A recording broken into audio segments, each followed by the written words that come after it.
Why can't Canelo lose at 154 to Floyd Mayweather, little old Floyd Mayweather, who he weighed like 20, 30 pounds more than?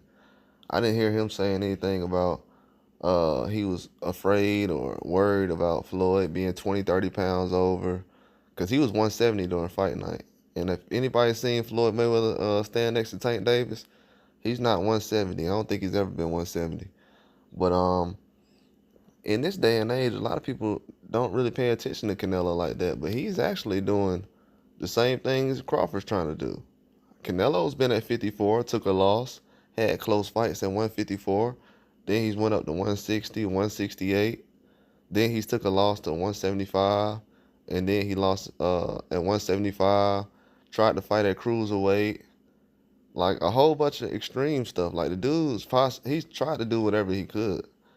Like he tried to fight Bakole's brother, Makabu, at cruiserweight. Then he turns around, fights Bivol at lightweight. Then he runs away from lightweight, comes back down to 68. Everybody doesn't make fun of Canelo for getting whooped at 175. They brag about him being undisputed. They don't say, well, Canelo, you shouldn't have went up to 175. It's weight classes for a reason. You know, you thought you was just bigger than what you really are. You're not that good. So they didn't say the same thing they saying for Crawford.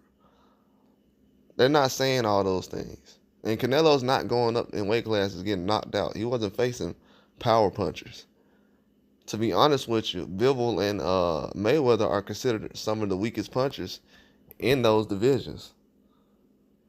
If you think about it, Floyd Mayweather wasn't running around knocking people out in his 30s. And Bivol ain't not running around knocking a lot of people out. He stopped people recently, but he's not knocking a lot of people out. He could have knocked out Lyndon Arthur. I know if Bitterbeard would have been in there, he would have stopped Lyndon Arthur. So Canelo's not really even facing power punchers. Look at Triple G. Triple G's not really stopping guys like that at 160. The guys that Canelo was going up to facing wasn't guys who was really stopping a lot of people. The guys that Triple G was stopping, anybody could have stopped. But the guys that went 12 rounds with Triple G and Canelo, those are guys that people have knocked out before. I would like people to realize that. Those guys have been stopped before. He's not doing anything different from what Crawford is doing.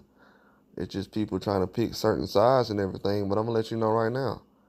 Canelo has lost at 54 before and went up to 68. And he's had some difficult runs at 68, but it wasn't as difficult at 75. But how does a guy lose at 75, but he tried to fight at 200 pounds? And nobody questions that. But that's all I got. Like and subscribe.